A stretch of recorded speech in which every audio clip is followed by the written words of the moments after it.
Assalamualaikum warahmatullahi wabarakatuh. Kat sini aku ada satu mesin inverter Toshiba. Ni sebagai aku punya reference juga, dan perkongsian untuk yang suka DIY ni. Ni model AWDUM 1500LM. Ini bekas student dia hantar. Dia hantar, dan board satu board kat panel ni dia dah tukar satu board lain, kemudian rosak balik. Kemudian dia beli baru satu lagi, ada dua board lah, pun sama tak hidup, juga. Dan dia kata ada bunyi dekat bahagian drain bawah lah, ketak. Okey, sekarang ni board ni dah hidup. Ini board lama dia ni. Dah hidup, tak rosak pun. Jadi kerosakan dia ada di bahagian board sebelah bawah. Okey, yang ni board inverter untuk motor dan power supply lah. Okey, power supply dia hantar ke board display ni. Kalau board ni tak hidup, kalau tak hidup di display ni, bukan maksudnya board ni rosak. Okey, kemungkinan dia ada di bahagian power supply kat bahagian bawah ni. Okey, board ni sebenarnya dah aku matikan dulu. Okey, board ni dia dah rosak. Tengok tu, aku dah buka habis dan aku dah modify bahagian power supply dia. Okey, untuk board ni dia pakai dua power supply. Yang ni aku dah modify dia pakai 12 volt, dan satu lagi tu yang ni regulator untuk 15 volt. 15 volt ni dia guna untuk inverter lah, power supply untuk inverter. Kemudian 12 volt ni untuk bahagian relay, dan juga mungkin dia akan step down balik lah ke IC ni, CPU ni. Okay, mungkin power dia ambil daripada 12 ni lah, dia step down. Sekarang ni apa yang aku buat, aku dah modify bahagian power supply ni menggunakan adapter 24 volt. Nanti adapter 24 volt aku tak masukkan lagi, aku test kat situ dulu. Jadi 24 volt dia akan masuk ke IC yang ni lah, 15 volt dan juga 12 volt.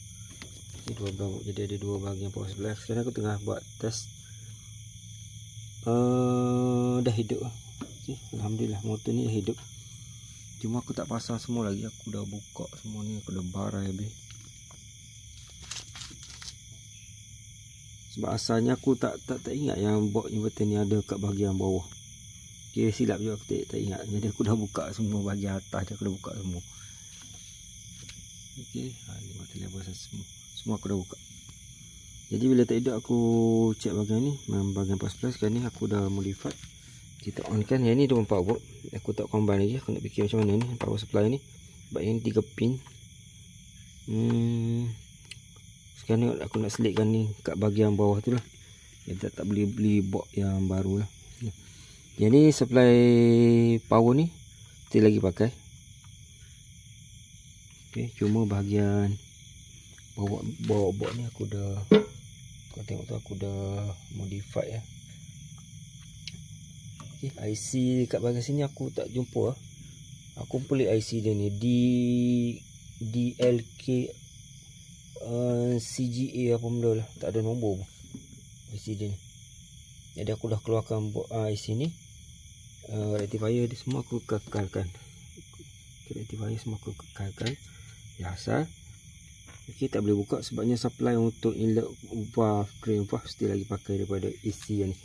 Okey, yang biru dengan coklat ni power masuk dia. Yang ni. Jadi power masuk dia. Ini power masuk ke, okey, coklat dengan biru ni ada power supply masuk sini, dan dia akan masuk ke supply valve semula. Jadi bahagian DC power supply pun kita tak boleh buka. Okey, rectifier semua tak boleh buka sebab nanti power supply ni akan digunakan untuk supply ke motor ni lah. Motor ni BLDC motor. Tadi ada di bahagian motor, brushless DC motor. tu dia punya berapa 310 volt DC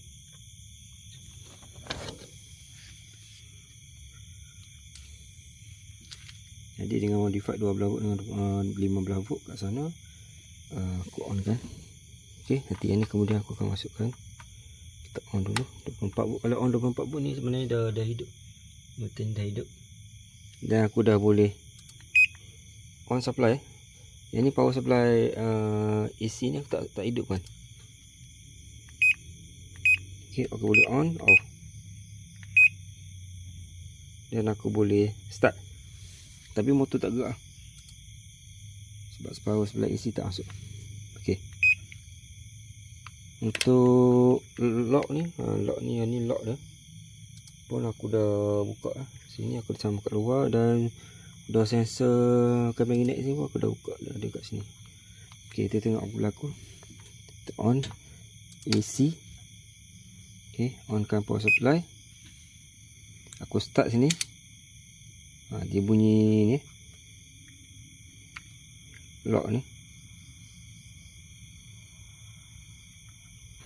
Aku start Okey, motor dah gerak.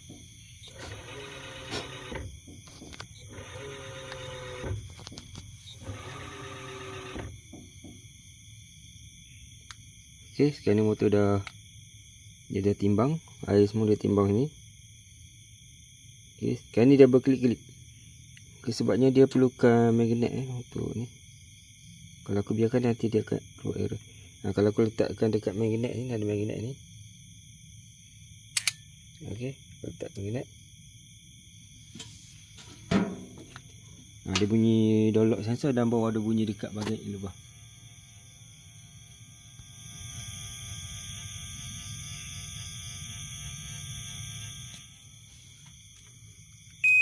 Kalau aku tak letak door sensor, dia akan keluar E3.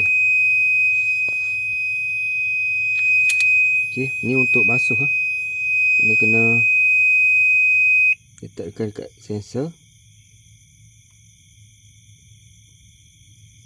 Okey, dekat magnet. Letak sensor ni, dia letak magnet. Aku start balik. Okey.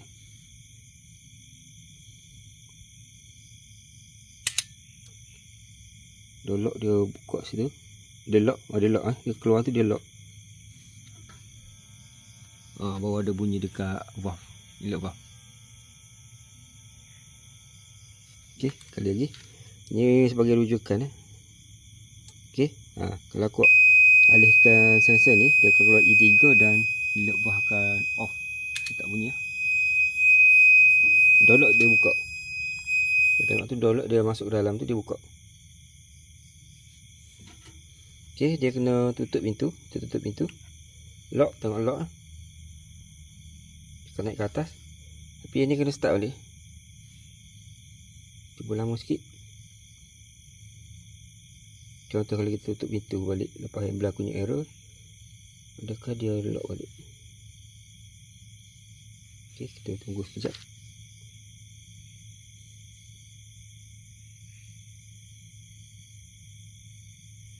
Okey, macam dia tak lock, tak dia tak basuh Okey, kita start balik.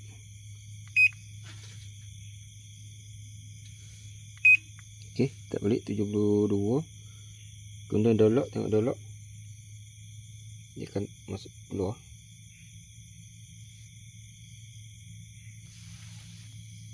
Belum lagi.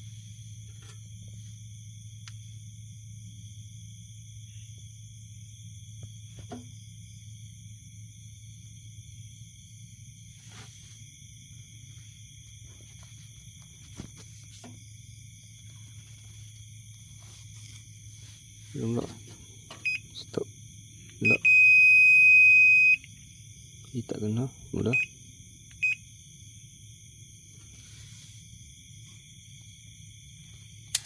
Okey, lock. Dah lock pintu. Aku sekarang dah dengar dia bunyi ni lepas air. Maksud air dah boleh masuk lah maksud ni.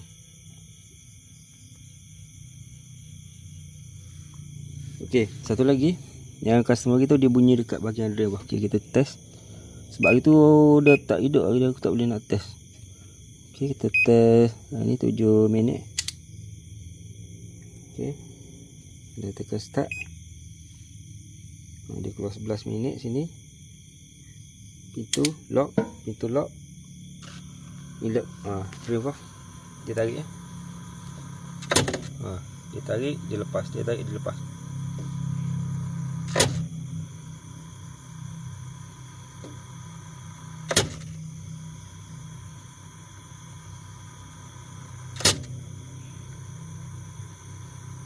Itu aku nak kena check drain valve. Okey, ni mungkin ada masalah dekat drain valve.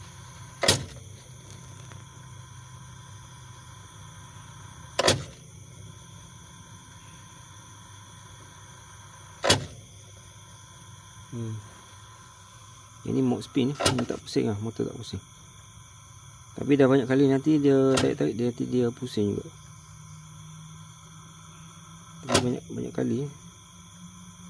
Ni mungkin drain valve ada masalah, aku nak kena buka situ. Kita kena check drain valve.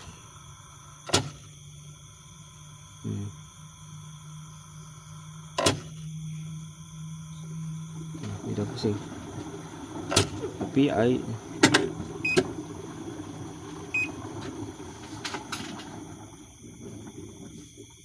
okey, aku nak kena check drain valve.